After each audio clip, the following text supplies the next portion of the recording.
Entonces, estas son las diferentes etapas de los procesos de producción de mosca soldado negra. Tenemos básicamente la recepción de los residuos, ahí recibimos los diferentes tipos de sustratos, básicamente vamos a hablar más adelante sobre los tipos de sustratos.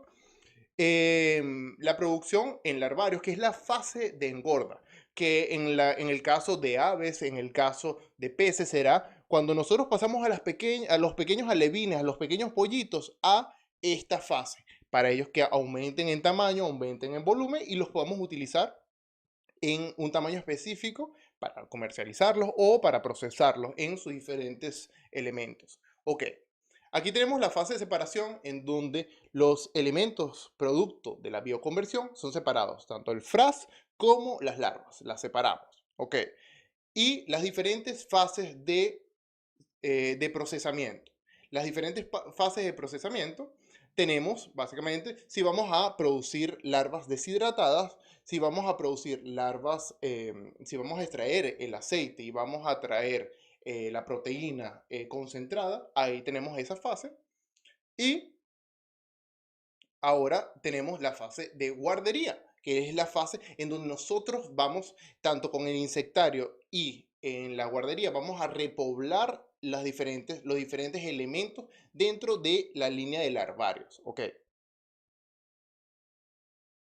Básicamente, cuando comenzamos a producir larvas de mosca soldado negro, tenemos que identificar qué tipo de sustratos vamos a utilizar.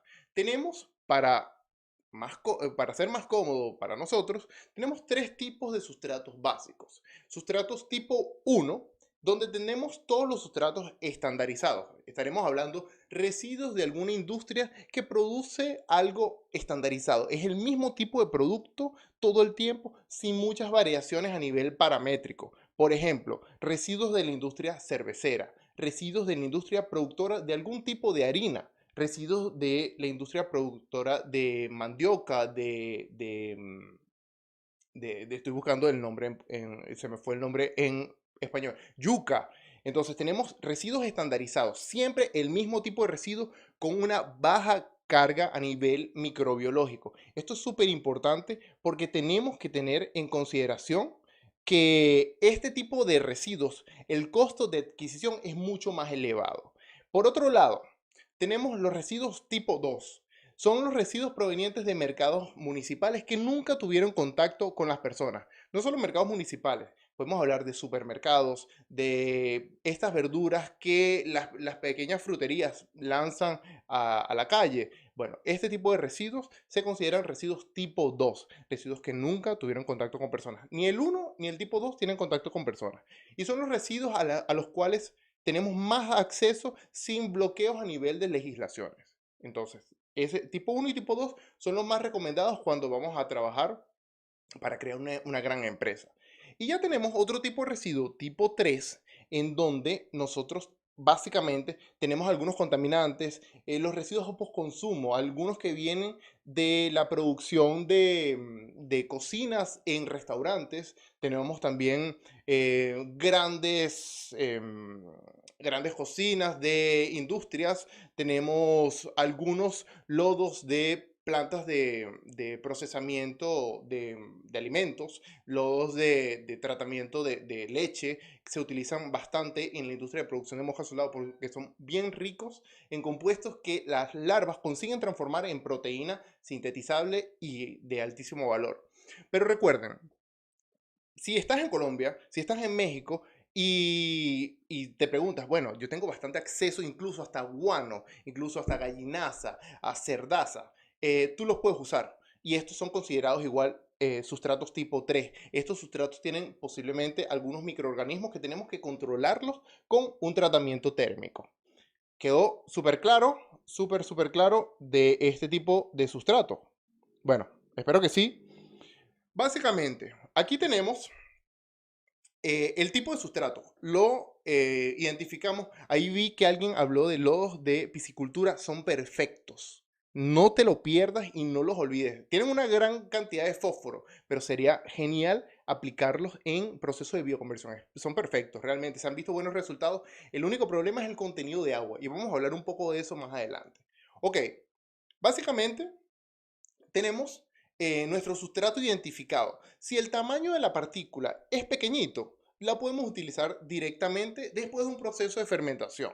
Bueno, básicamente, tomamos los sustratos y lo cortamos en pedazos utilizando un homogenizador, un triturador. Esto facilita la disponibilidad de los nutrientes dentro, homogéneamente dentro de la unidad de producción, dentro de la bandeja o dentro del cantero en donde vamos a producir nuestras larvas.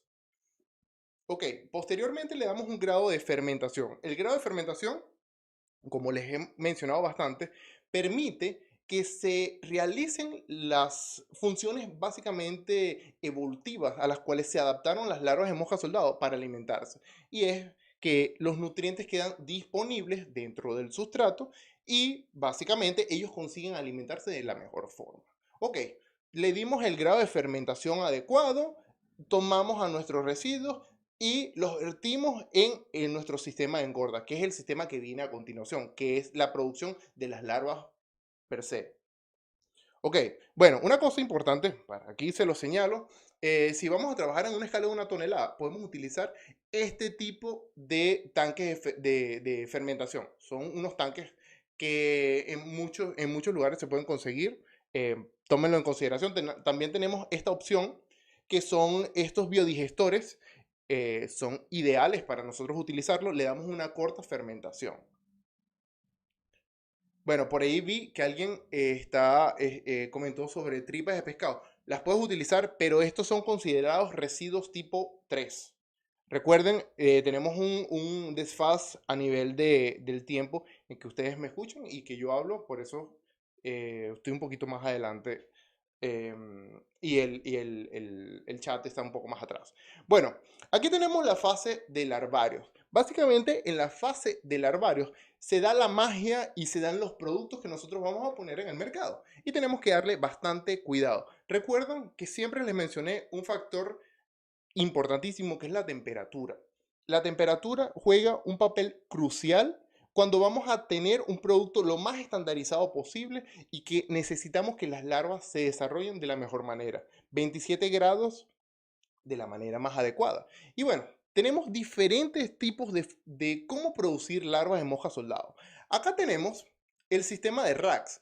¿Qué nos permite el sistema de rack? Verticalizar, ahorrar en espacio, pero tiene un factor limitante que es el flujo de aire. Nosotros tenemos que estirar como que el espacio entre cada uno de estos canteros para que permita un flujo de aire. El amoníaco que se concentra tras el proceso de bioconversión que generan las larvas, se concentra ahí y bueno, puede matarlas incluso. Eso evidentemente lo podemos controlar aumentando el tamaño y teniendo en consideración qué temperatura relativa tiene el lugar.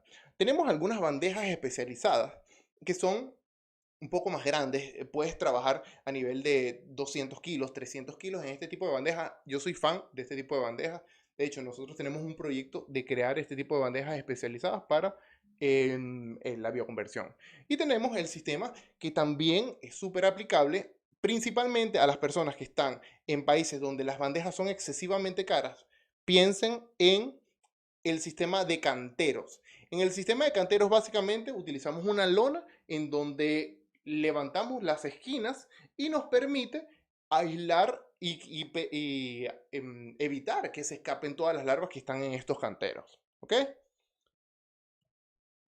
Estas son las mejores bandejas, las más prácticas y evidentemente cuestan una pelota de dinero. Son súper caras. Estas son las creadas por Ivo. Ivo es un gran consorcio productor de todos estos elementos para bioconversión. Pero se los digo desde ahora, no es necesario tener este tipo de bandeja. Lo necesario es utilizar la cabeza y pensar, ¿por qué yo voy a comprar una bandeja sabiendo que tengo algunos elementos dentro del mercado que puedo utilizar adaptándolos, evidentemente? Si tú tienes la capacidad para adquirir este tipo de bandejas, adquiérelas. Tienen una durabilidad bastante grande, pero, por ejemplo, en Venezuela yo nunca vi algo parecido cuando viví en Venezuela. Aquí en Brasil tenemos que incluso algunas alternativas que no son tan evidentemente útiles. Por ejemplo, ¿por qué tienen estas esquinas? Estas esquinas son para evitar que se acumule el aire viciado lleno de amoníaco y que fluya el aire en diferentes direcciones. Entonces, por eso es que es el formato de este tipo de bandejas. Ok, y esto es un ejemplo también fabuloso.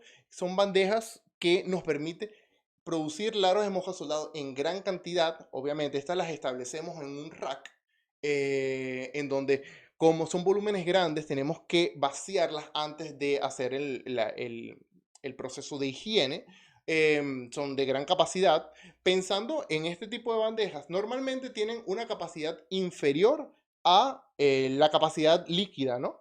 Y son muy prácticas. De hecho, las hay de materiales reciclables y hay muchísimas en el mercado que podemos utilizar. No sé si en todos los países se encuentran. Acá en Brasil es bien común verlas en las empresas que trabajan con materiales de construcción. Estas se utilizan para mezclar cemento y son fáciles de aplicar. De hecho, hay algunas que son especializadas para producción de mosca soldado, que son hechas de fibra de vidrio y bueno, si tienes la posibilidad de hacerlas, no pierdas la oportunidad, ¿no? Ok, bueno, básicamente este fue un sistema verticalizado que se utilizó en una ciudad que se llama Cuyabá, ¿no? Una ciudad extremadamente caliente y si se fijan, la persona que las elaboró dejó un espacio bien alto para que tenga un flujo de aire. A mayor temperatura se generan más emisiones de amoníaco y hace que las larvas como que se exalten y nosotros evidentemente tenemos que darle ese flujo de aire para evitar que ellas sufran, porque de hecho, si nosotros tenemos viciado el aire, muchísimas van a morir, la tasa de mortalidad aumenta en relación a la cantidad de amoníaco que está en el sustrato. Entonces tengan en consideración eso, ¿no? Ok, bueno, ahí ven más o menos cómo es la capacidad, 75 kilogramos por rack, ¿no? Recordando que es la mitad de la capacidad de la bandeja. ¿Y por qué la mitad de la capacidad de la bandeja? Porque justamente la larva de... Déjame ver qué viene aquí. Ok, bueno, básicamente las larvas de moja soldado tienen la capacidad mágica de escapar. O sea, y se fijarán cuando ustedes comiencen que ellas tienen la capacidad de subir en casi cualquier superficie. Bueno, cualquier superficie lisa.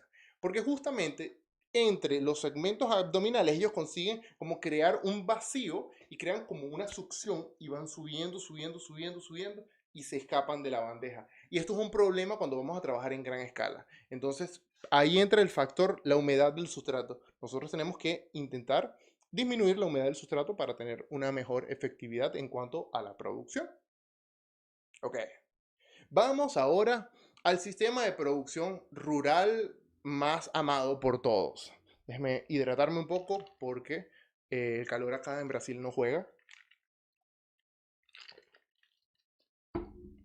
¿Por qué es el sistema rural más amado por todos? Porque te permite trabajar en grandes extensiones cuando tu limitación no es el espacio. Si tú tienes un espacio muy grande, puedes trabajar en canteros en donde coloques todo el sustrato y básicamente inoculas las larvas en ese cantero y ellas van a crecer sin ningún problema. Obviamente, aquí tienes poco control a nivel de temperatura. Cuando estamos hablando de industrializar, tenemos que tener bastante control y bastante cuidado con esto. Estos canteros, pits, los llamamos nosotros, es una forma más técnica de llamarlo. Estas fosas son, pueden llegar a medir 10 metros de largo y bueno, son muy útiles cuando tienes geomembrana o tienes algún plástico que te permita producirlos de esta forma. Puedes utilizar un armazón de madera o incluso metal para mantenerlo rígido y recordando que la humedad del sustrato es determinante, ¿no? Ok.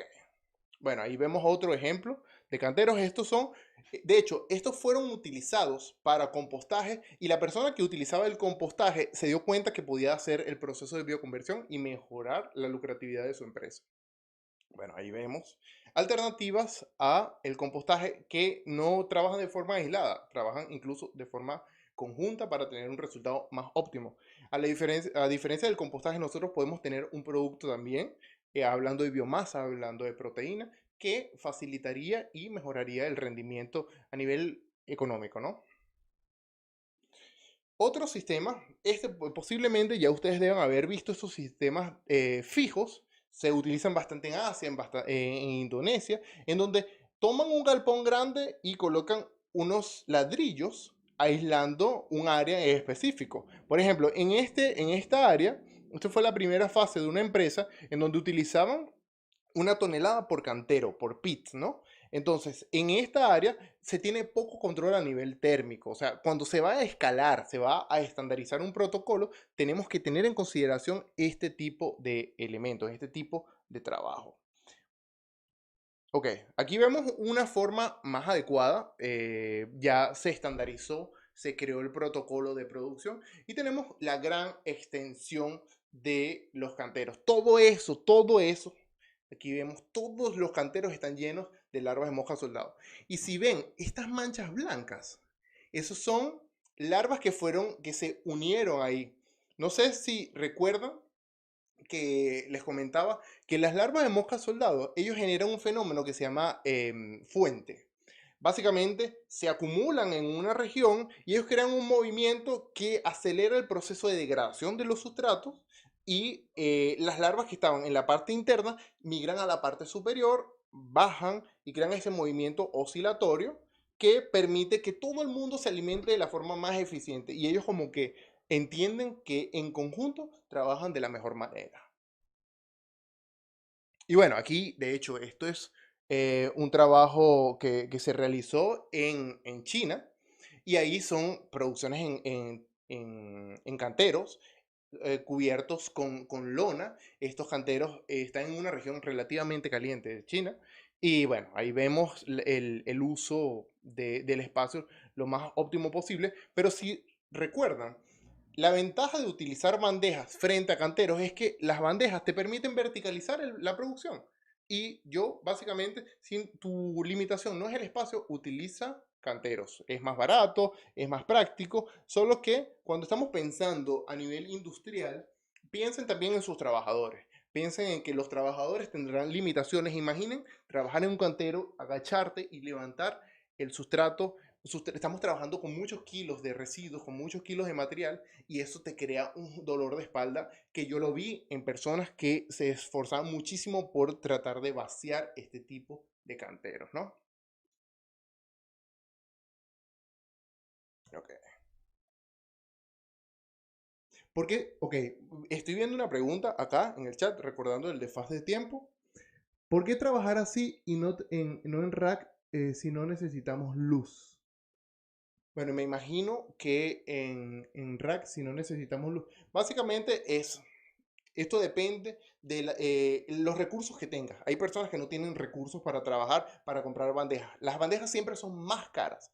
La producción siempre es más costosa en cuanto a este tipo de establecimiento de fábrica. Cuando trabajas en una fábrica a nivel en una gran escala, siempre va a ser más barato trabajar en canteros. Siempre va a ser más barato. Por eso nosotros tenemos los dos sistemas y damos las dos opciones, ¿no? Ok, básicamente, básicamente tenemos el sistema de producción, ya alcanzamos la edad adecuada, recordando la clase 2 depende de el tamaño en que nosotros queramos llevar nuestro producto al mercado o que tengamos el mayor rendimiento. Tenemos la posibilidad de sacar las larvas al día 8, al día 10, al día 14. Depende realmente de lo que ustedes quieran hacer, de lo que ustedes quieran producir. Si quieren producir quitina, si quieren producir proteína, son días diferentes, ¿no? Y bueno, básicamente, sacamos un ejemplo, el día 8. El día 8 tenemos un buen rendimiento de proteína, lo llevamos a tamizar. Básicamente se utiliza este tipo de tamiz, que es un tamiz vibratorio, que por golpecitos que realiza el motor, él básicamente separa en dos fracciones.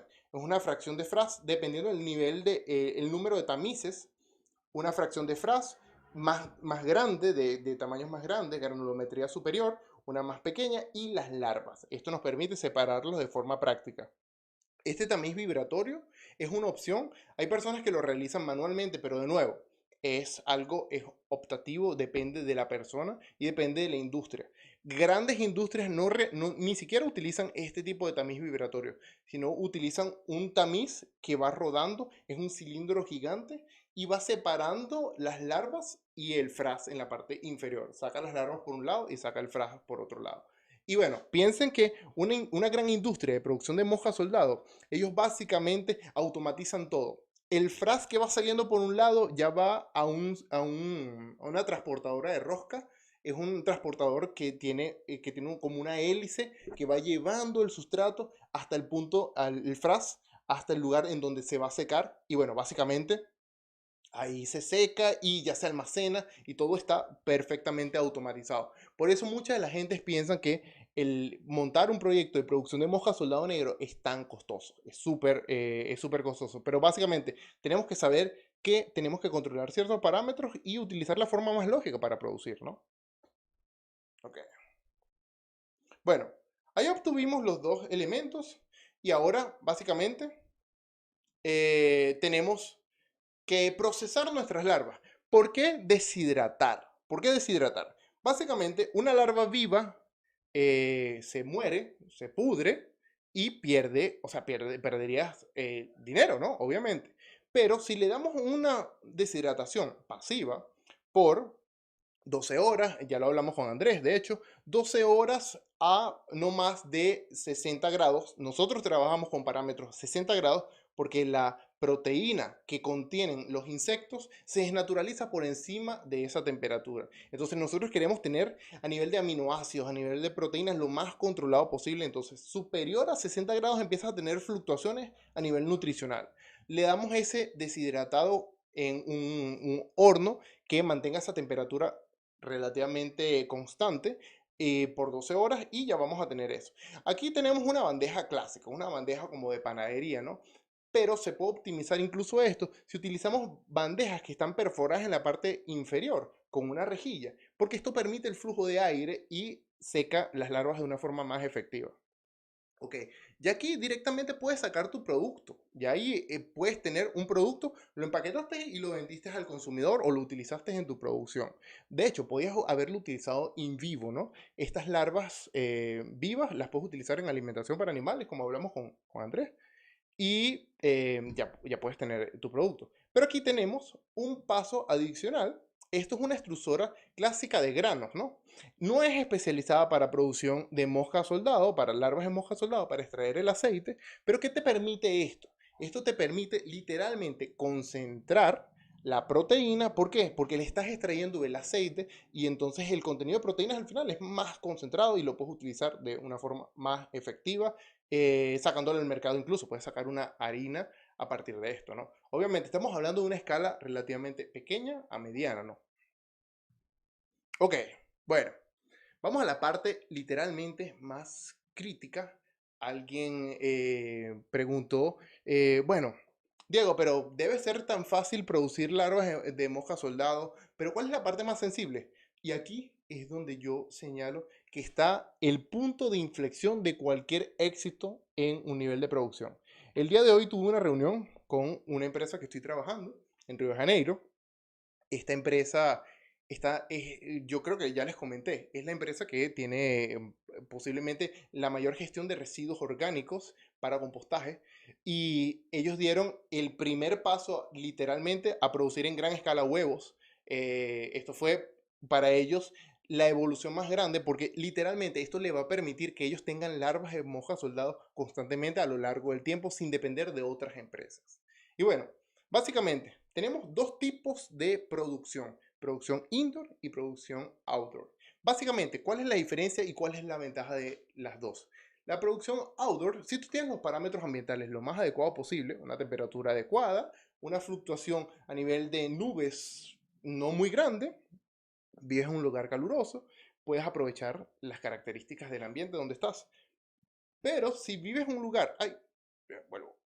Ok, si vives en un lugar en donde las temperaturas están en contra, por ejemplo, Bogotá, ya hablamos con personas que trabajan y están en Bogotá y todos deben producir con esta forma, producción indoor. ¿Por qué? Básicamente, porque tenemos la capacidad de controlar todos los parámetros ambientales sin tener los efectos de la fluctuación, utilizando la iluminación adecuada, la iluminación con el espectro y la longitud de onda que hemos estado hablando, que es recreable, para estimularlos y generar todos los productos que hemos estado hablando, ¿no?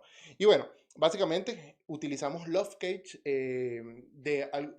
alguna empresa que produzca insectarios de pequeña escala, pero también podemos crearlos, podemos hacer este mismo tipo de jaula, lo podemos hacer nosotros. No necesitas realmente comprar algo que fue fabricado y te va a costar $300 por metro cúbico. No necesitas, lo puedes hacer tú mismo.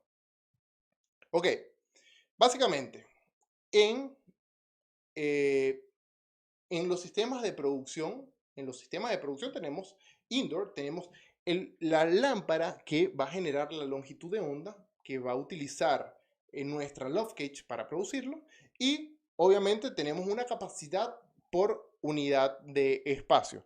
Básicamente, un espacio de 1 metro cúbico nos va a permitir producir desde 1 hasta 4 gramos de huevos por día. Estos son valores relativos, y tú puedes tener incluso una genética local. Por ejemplo, si estás en México, puede que la población genere una tasa de huevos superior a la que está aquí en el sur del bosque atlántico en Brasil. Entonces, esto depende bastante de tu población y depende bastante del cariño que le tengas a tu población. Si tú la mantienes con una temperatura adecuada, sin muchas fluctuaciones, con la iluminación adecuada, vas a tener un rendimiento superior. Alguien preguntó por acá ¿qué temperatura? 27 grados, siempre se los he comentado, 27 grados. Obviamente las larvas alcanzarán temperaturas mucho superiores, o sea, bastante superior, porque ellas tienen contacto entre ellas y generan calor, y también la actividad de los microorganismos que están en las bandejas.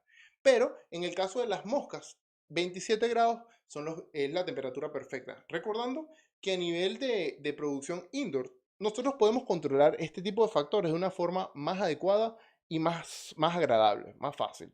Ok, fíjense una cosa. Aquí tenemos un tipo de iluminación, aquí tenemos otra.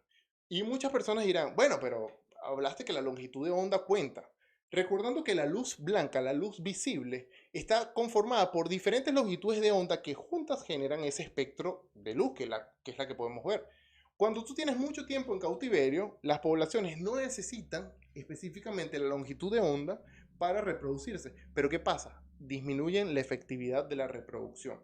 Por lo cual, esto es una población que está en un laboratorio en Leipzig, Alemania, y básicamente bajaron la efectividad porque se utilizaba este tipo de iluminación, era más laboratorio, no era producción, y bueno, no era necesario, solo necesitaban un número de larvas específico, una cantidad de huevos específicos para reponer la cantidad de larvas que iban a utilizar para los experimentos. Pero es importante que tengan en consideración esto.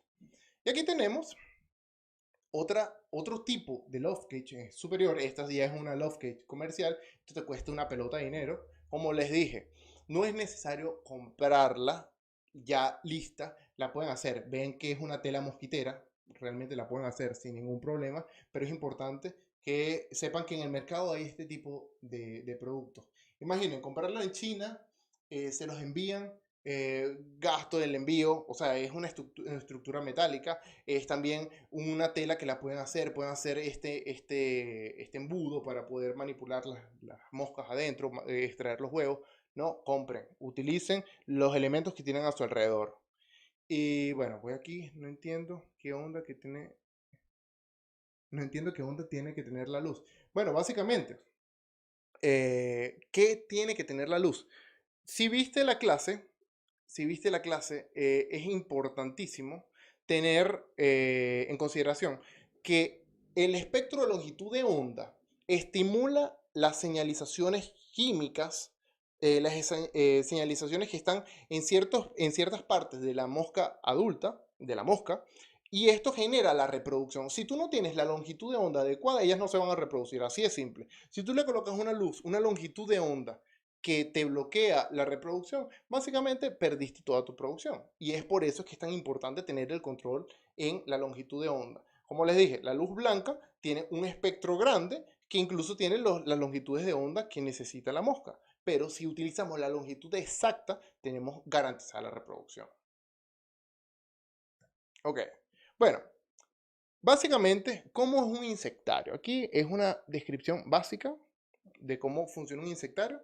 Simulando acá estas pequeñas cajitas, nosotros colocamos vegetación para que las moscas se hidraten. Esto es un insectario outdoor. Entonces tenemos estos dos laterales básicos. Esto es bien, bien, bien simple, ¿no? Entonces, cada una de estas unidades tiene la vegetación, tiene una cesta. Esto es una forma básica, barata de producir mosca soldado. Una cesta que te permite que en el interior tú coloques ciertos elementos. Una caja en donde están las pupas emergen de esta caja. Tú las tienes que mantener en un área oscura porque esto permite que ellas crezcan y se desarrollen en el interior de la forma más adecuada. Ellas salen de la pupa y comienzan a volar y se reproducen. Bueno, en el interior de acá, básicamente, está todos estos elementos. Estos elementos, aquí tenemos una caja con un atractor. El atractor básicamente es una cosa que les iba a comentar, que está basado en cómo vamos a obtener nuestros primeros individuos. Si ustedes están en un tipo bueno, si están en un país que tiene ciertas limitaciones a nivel de cómo obtener, si están en países en donde Biofly no trabaja o que no hay productores de mosca soldado, tú tienes una alternativa que es colectar salvaje en regiones de temperatura caliente. Básicamente, nosotros, ¿qué hacemos? Hacemos un atractor. Este atractor existe en diferentes fórmulas con diferente efectividad. El más básico, el más simple es literalmente residuos orgánicos licuados en una batidora, en una licuadora, y le colocan agua de fermentación anaeróbica de maíz. ¿Por qué fermentación anaeróbica de maíz? Porque justamente la fermentación anaeróbica de maíz tiene ciertos bacillus que generan unos grupos aromáticos, algunos compuestos químicos que huelen muy fuerte y atraen a las moscas soldado. Y bueno, básicamente eso lo colocamos acá para estimular la reproducción de ellas. Pero también podemos utilizar este tipo de atractor junto a tablillas. Esas tablillas de reproducción básicamente son tablillas que están unidas unas con otras, dejando un espacio de 1 milímetro sobre el atractor, en donde las moscas salvajes van a llegar y van a depositar sus huevos. Y ahí ustedes van a tener su primer start, su primer grupo de moscas salvajes. Ahí básicamente se van a ahorrar mucha plata, mucho dinero y no van a tener que comprar eso. Pero de cualquier manera, si están en un país en donde no se consigue esto, te va a permitir hacer este tipo de trabajo, ¿no? Y bueno, básicamente utilizamos esas tablillas, que son estas tablillas que están acá, para que ellas coloquen los huevos. Esto es una representación simple de cómo van a utilizar, van a utilizar en su producción. Pregunta acá Oscar, ¿se pueden adicionar larvas al atractor? Sí, es perfecto, es mágico. Solo te recomiendo que no solo las larvas, añade el fraz, añade el residuo, ¿no? Y colócalo ahí. Ok, bueno, aquí vemos una representación de cómo es el sistema de atracción, ¿no? Muchas personas utilizan cartón, pero el cartón se humedece y se expande, ¿no? Entonces aquí tenemos esta limitación, colocan los huevos, pero estas son las tablillas que todo el mundo ama, que todo el mundo adora, son las más utilizadas. Eh, soy de los partícipes que hay que utilizar este tipo porque es más sustentable, no tienes que realmente romper el cartón y perderlo, ¿no? Utilizan ese tipo de tablillas, por lo menos 1 milímetro de separación para que las hembras coloquen los huevos entre ese sistema, ¿no? Bueno, ya salieron de la pupa estas pequeñas, de la pupa, de los huevos, estas pequeñas larvas, y tenemos que evidentemente tener un sistema de cómo hacerlas, cómo incubar los huevos. Dos sistemas prácticos. Directamente en las tablillas sobre un medio atractor, que también las pequeñas larvas, los neonatos, se ven atraídos por ciertos compuestos químicos de proceso de fermentación. Colocas las tablillas encima y ellas caen. Se llama lluvia de larvas, ¿no? Pero tenemos otros sistemas que son los más comunes, en donde utilizamos una rejilla, un aislador, en donde lo colocamos sobre el sustrato y ellas literalmente caen. ¿Por qué esta rejilla? Permitir un grado de movimiento de aire va a disminuir la cantidad de microorganismos que van a atacar los huevos. Como cualquier otro organismo, cuando están en la etapa de huevo, las moscas soldados es la etapa que ellas son más vulnerables, ¿no? El grosor máximo de las tablillas. Ok. No existe un grosor máximo, pero piensa en optimizar en cuanto al espacio, al tamaño, ¿no? Obviamente, cuanto menos sea el grosor, más área tendrán ellas para colocar sus huevos. Y una cosa importante para señalar, que nosotros tenemos que optimizar y pensar más lógicamente. ¿Saben? Esas paletas que se utilizan para helados, esas paletas son perfectas. Colocando un punto de silicón entre ellas para aislarlas, te servirían de forma perfecta, perfecta. Ok. Bueno, aquí les traje, esto es un reporte que está enviesado. Básicamente, ¿por qué enviesado? ¿A qué se refiere enviesar? Que no estaban tomando en consideración lo que iba a suceder la pandemia, ¿no? Y básicamente este análisis se hizo para el año 2030 sin tener en consideración el efecto de la globalización y la difusión en este tipo de situaciones, ¿no? De este conocimiento que llega a más personas. Y se proyecta que el mercado de la producción de mosca soldado llega hasta 2.5 billones de dólares. Todo esto, o sea, imaginen la cantidad de empresas que se van a ver beneficiadas, se van a crear y los diferentes sectores de la producción animal que se van a ver incrementados. Pero haciendo un análisis real, a tiempo real, con lo que está sucediendo al día de hoy, vemos que este crecimiento de 33.3% no está, no está batiendo, no está realmente proyectado. Y se está pensando un crecimiento de un 52%. Un 52% representaría básicamente una cantidad superior de millones, billones de dólares en, en este tipo de proceso, ¿no?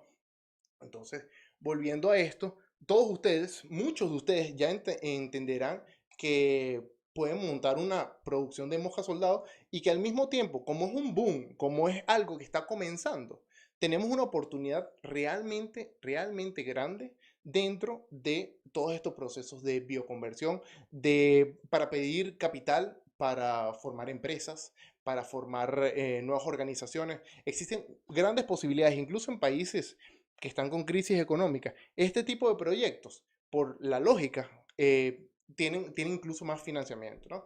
De hecho, les comento una cosa.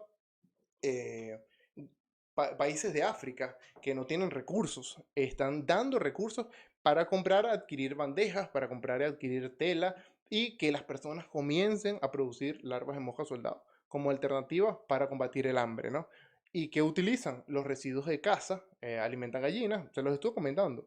Mukibi es una persona que yo conocí eh, y es importante tener en consideración que esta persona pudiera estar en situación de hambre si ellos no hubieran producido moja soldado. Ellos benefician a toda una comunidad y, bueno, una alternativa increíblemente importante, ¿no?